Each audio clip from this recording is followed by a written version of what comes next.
Guys, Dave Baggs here, and today I want to talk console gaming versus PC gaming and why I am a console gamer and not a PC gamer. Yeah, because this always goes well. Normally when people make videos like this, as long as they have legitimate reasons, they should do fine. But when you see the ratios of the likes to dislikes and things aren't looking so good, normally that means that you done told something that wasn't quite as, I mean, there are legitimate reasons, I think. Now, many of you guys have already asked, hey Dave Baggs, why don't you play on a PC? So, I'm here to talk about it. Console gaming, guys, let's talk about the popularity of it. Console gaming, to me, was really popular during the last generation of consoles. If you talk about the PlayStation 3 and the Xbox 360, because I don't really understand the popularity argument, even in concept, but do go on. that's really when Xbox Live and PlayStation Network started to really gain popularity. But before that, online gaming was pretty much in its infancy. When PlayStation 3 and Xbox 360 were at the height of popularity, online gaming was a fresh, new, innovative way to play games and interact with other gamers. You know absolutely nothing about what you're talking about, and what you said is demonstrably false. The 1990s, the 90s, they saw an explosion of games on the PC that were online, many of which persist to this day, or their sequels.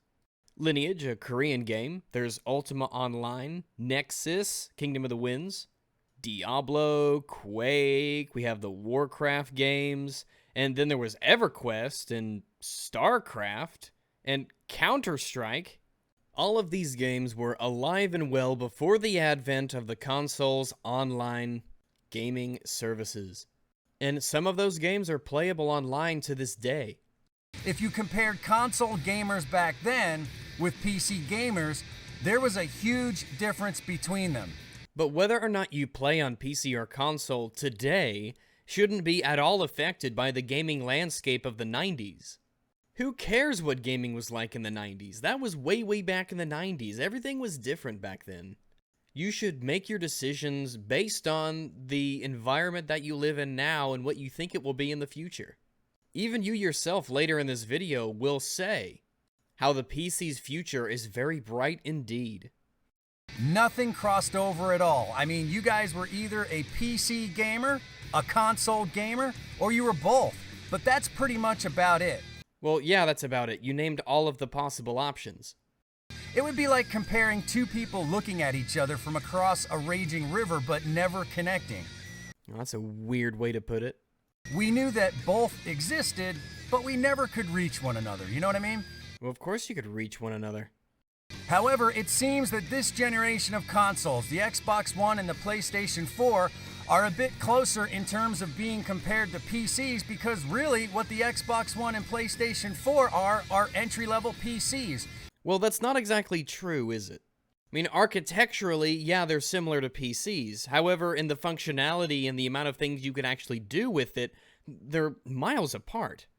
That's like saying a bicycle is an entry-level Ferrari because they both have wheels that turn. Consoles gives you practically no advantages that the PC does.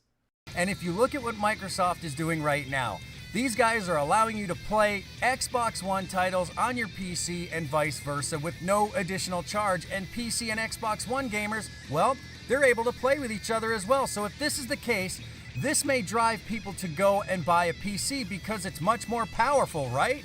Well, absolutely, but there's all the other benefits. I mean, graphics are only one aspect of why the PC's better. If the experience is the same, wouldn't you just go buy a PC? Where do you get this idea that the experiences are the same? Don't you, I mean, you just said that no, the experience is not the same. Absolutely not. I mean, the increased frame rate alone on the PC warrants a different experience. A far superior experience. Consoles and PCs do not give you the same experience at all. It's ridiculous to say that they do. I think many would, but also if you guys take a look at the Xbox Project Scorpio and Sony's Neo, these consoles, when they hit the shelves in the near future, they're going to be much... Wait, no, enough of this bullshit about the Scorpio in the near future. No, enough of that garbage. The Scorpio doesn't come out until the end of 2017. Probably, what, October? November? We're over a year away, potentially, from the Scorpio even being purchasable. These consoles, when they hit the shelves in the near future, they're going to be much more comparable to PCs in terms of their power, and if that's the case, many people are still going to argue, again, why not just get a PC? An extremely legitimate argument that I would make myself, considering that the landscape for the PC market at the end of 2017, a year from now, means that the performance that has already been quote-unquote promised by the Scorpio will be that much cheaper and that much easier to obtain. Microsoft has told us in the past that the Xbox Scorpio will be a premium product and that it is going to be a very high-end product. Compare that to, what will it be when it comes out, a middle-of-the-road PC by then?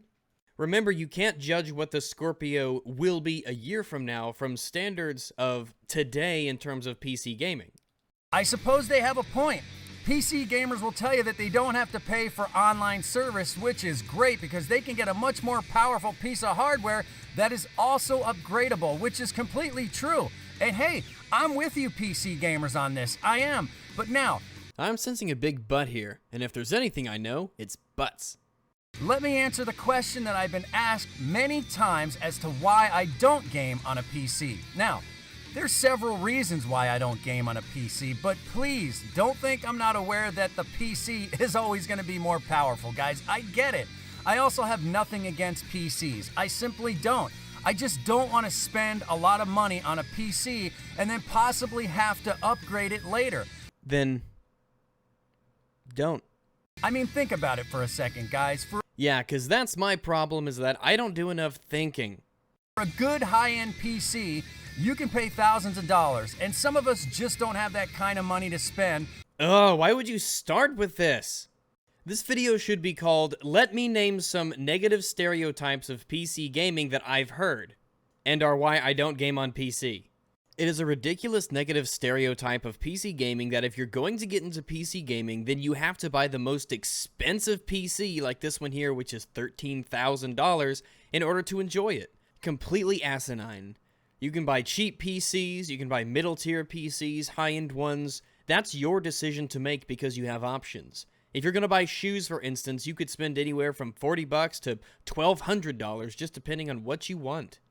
Let's say someone comes up to you, a friend, a relative, and says, "It's time for me to get a new car. I need a new set of wheels." It would obviously be ridiculous if you told them, "A new car? Why would you get a new car? Those cost hundreds of thousands of dollars." I'm certain, Dave, that you wouldn't actually say this to somebody who said they were going to get a car. Because you know that they would just say, "Well, I'm just going to get a cheap car." Because there are cheap cars and expensive cars. Like there are cheap PCs and expensive PCs. But then again, you would know this if you knew anything. You can pay thousands of dollars, and some of us just don't have that kind of money to spend on a piece of plastic and metal. We just don't. My life personally doesn't really allow my priorities to go in that direction, okay? It's not that I can't afford a high-end PC, but having a full-time job to support my family, a family which I care about, by the way, along with other priorities in my life. You know, maybe I'm reading a little bit too much into this, but it sounds as if you're implying if somebody has an expensive gaming PC, their family isn't important to them. It just takes over. Those priorities take over, and they're much more important to me, so it just doesn't fit into my budget to get a high-end PC. Then again, don't get a high-end PC. Get a middle-tier PC, or a cheap one. Get a budget build. And use all the money that you save gaming on the PC that you would spend on the console and spend it on your family maybe. You already brought up one reason, how you don't have to pay for online services to play games online that you do have to pay for on the console for no reason, other than companies tell you that you have to. It just doesn't. Some people would say, but you can get an entry-level PC for the price of an Xbox One or a PlayStation 4. Okay. Well, of course people say that. That's a sensible solution. Well, using that logic and my current situation, then why don't I just stay with a console? So you're asking why, if you can get something better for the same price, why would you not... You can't say using that logic and then proceed to not do that. Besides, you already have a computer. You made this video. You have the computer. It's just a matter of turning that computer into a gaming computer. You're not even Really making a big change here. Most PC gamers that I know, they're not going to buy an entry-level PC and settle. Peasants often talk about, well, my PC friends, well, the people I know who are on PC. And all the time, these PC gamers tend to be the worst possible examples of PC gamers. Just a strange coinkydink I tend to notice keeps popping up. In any event, you're kind of treating PC gaming like it's some kind of a drug. Obviously, they choose to upgrade if they want to upgrade at all. In much the same way you went from, for instance, an Xbox 360 to an Xbox One. You didn't have to, but you decided at one point to upgrade the hardware that you had to something different, something better, something more powerful. They're not going to settle for an entry-level piece of hardware before they start seeing what other gamers in the PC world have with their setup.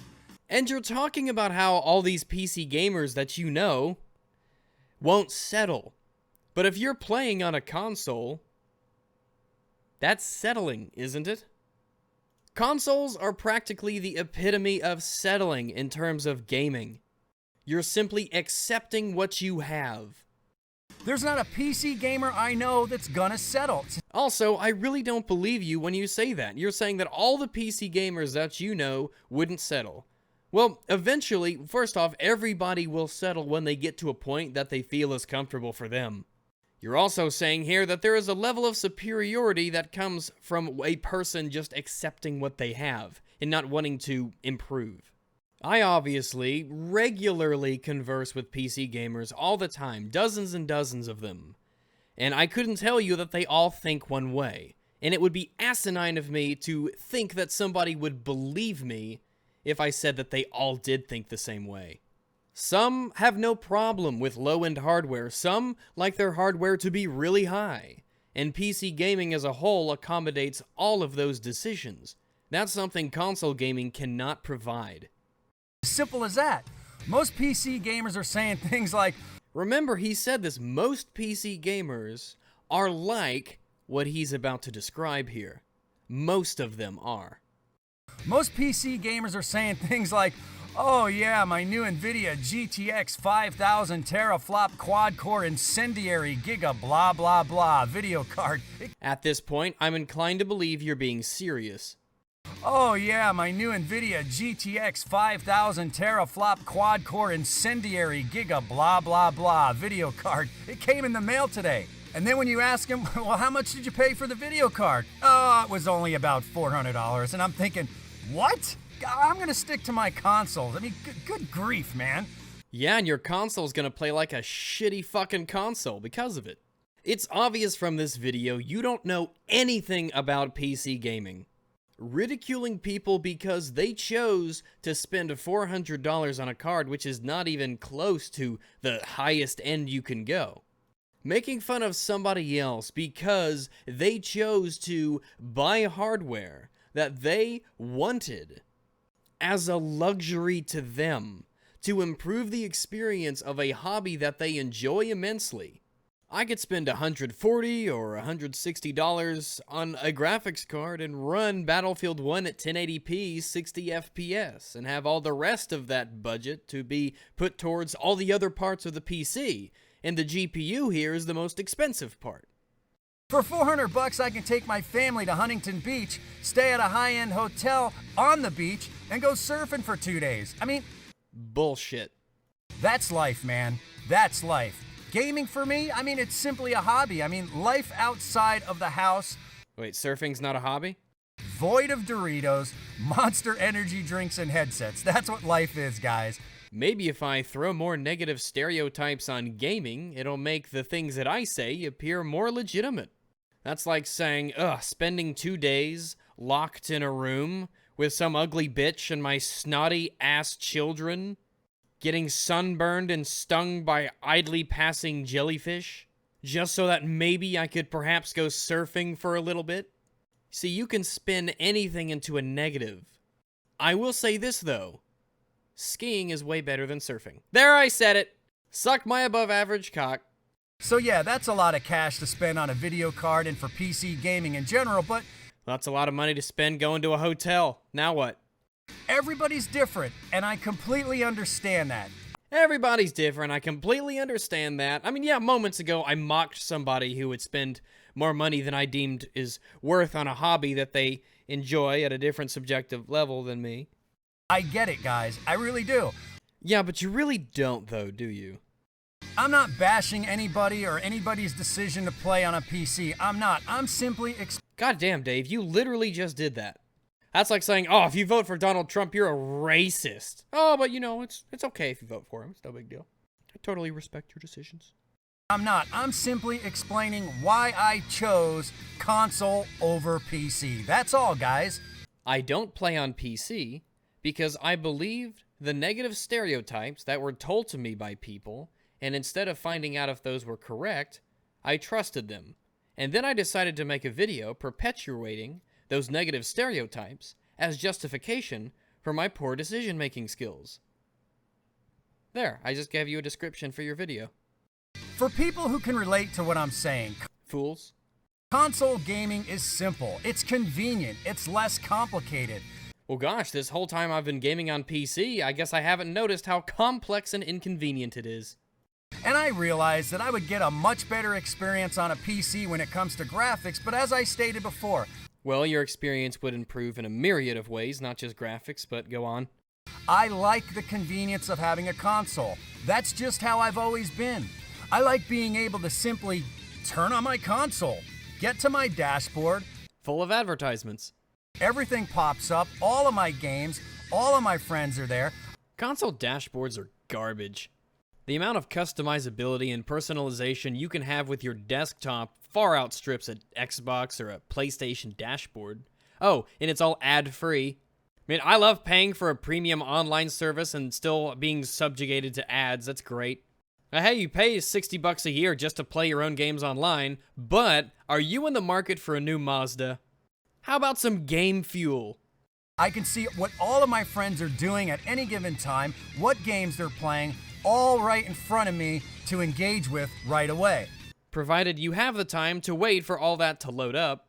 Consoles are slow as shit. In-game overlays on the PC are far more functional and quicker. And with the ability to use multiple monitors on the PC, unlike you who can't really have all that in front of them at one point, we can. The PC UI, not even counting the benefits that a mouse and keyboard gives you for navigating it, provides you everything a console does and more. I don't want to have to deal with the sitting upright in front of a PC. Then sit downright in front of a television, idiot. It blows my mind how in 2016 there are still people out there who actually believe you can't sit on a couch in front of a television and play on your PC. Loading a game up and having to go into the game settings to adjust the lighting. In what game do you have to adjust the lighting? And I'm pretty sure whenever you start up a game on the consoles, one of the first things that it tells you to do in many cases is to adjust the gamma slider. Or are we just not going to talk about that on the console? Oh no, this 10-second delay that I have to improve my experience for the rest of the time I ever play this game. How horrible, how awful. Let alone how ridiculous it is to say, I don't play on PC because I can adjust the lighting. If you don't want to adjust the lighting, you ponce, then don't do it. Adjust the textures. Adjust the textures? Adjust the anti-aliasing. Yeah, well, a lot of console games don't even have that. Adjust the shadows and all of this. And if I'm not satisfied, eventually going out and buying better hardware. I mean, I don't know, guys. Yeah, that is the issue, isn't it? You don't know a thing. You're the kind of person who just says, oh, whatever you give me, I'll just accept. But if you give me options, that's a negative for me. I consider it a negative experience to be able to customize options. And they're options, by the way, so they're not mandatory. If the game loads up, you can accept whatever it gives you for some reason, or you can spend an agonizing minute adjusting some settings so the experience is best for you. You're playing Grand Theft Auto 5 in the background, a game that people play for dozens of hours, hundreds of hours, and you're saying that, oh, I don't want to go to PC because this game that I could potentially be playing for hundreds of hours might require me to even think about considering the option to adjust settings to make those hundreds of hours even more enjoyable for myself. I'm the kind of absolute fool who thinks that I'm not even allowed to start the game until I go into every single option and restart the game multiple times and adjust every single little slider to the perfect amount for myself. Because again, I don't know anything about PC gaming. I just heard some things from some people who probably don't exist, quite frankly, and I heard some negative stereotypes, and I'm just gonna believe them because I'm an idiot. To me, it's just too much to bother with, but that's just me. Yeah, because people who play on console will be like, yeah, I'll wait a day for my game to download because my PlayStation bogs down my internet, but I'm going to complain and bitch about PC because I might have the option to spend a couple minutes in a screen changing some settings to my preferences.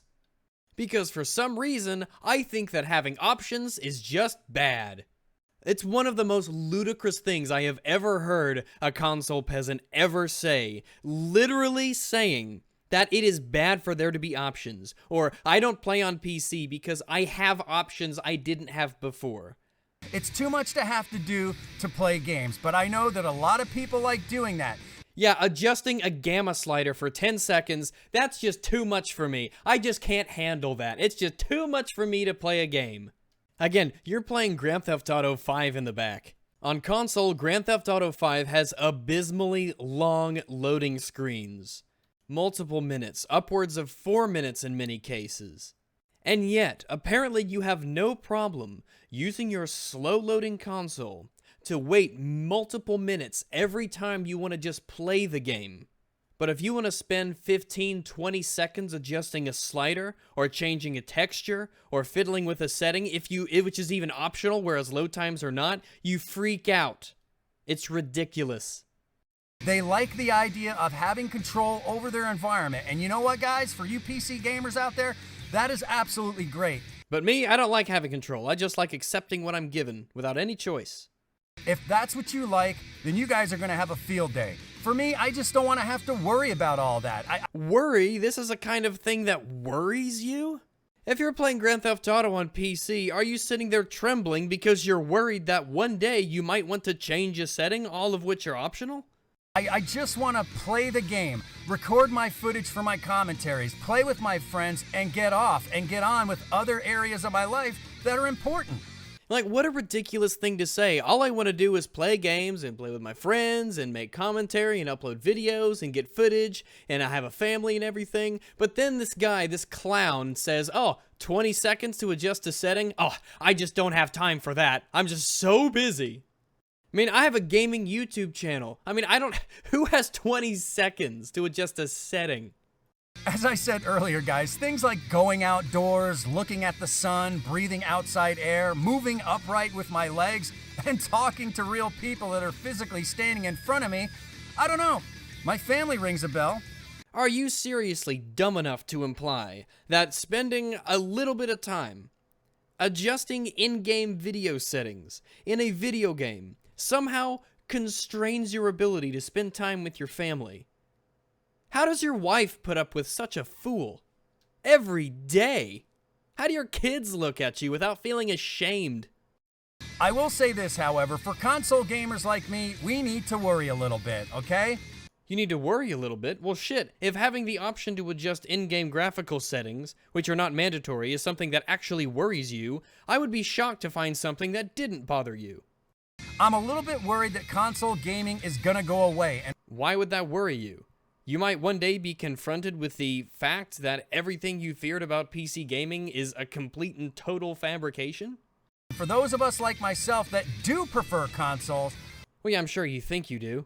I mean, it's obvious you have never touched a PC in your life, so how do you really know?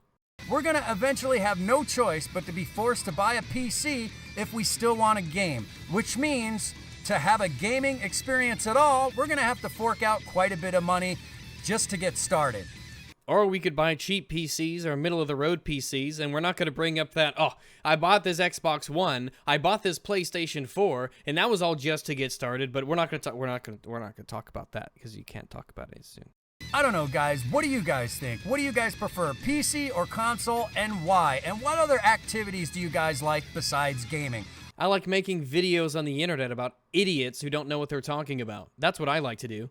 Hopefully you guys enjoy your life as much as I do, because life is short, man. No, it absolutely is not. And it'll pass you by. It'll pass you by quicker than you'll ever know, so you better enjoy it. Anyway, guys, I'm Dave Baggs. I gotta get out of here. I want to thank you guys for helping me get... Fuck off, Dave. Listen, alright, and then you try to wrap up we're not gonna finish the rest of the video, that's some bullshit. You're gonna wrap up the video by trying to appeal to this idea that if you play on PC, you're not spending enough time in the real world. If you game on PC, then you're not spending time with family, you're not going outside, you're not getting your dick wet. Yeah, guys, life is important and it's super short, and if you're playing on PC, you're just wasting your time. Fuck off, Dave.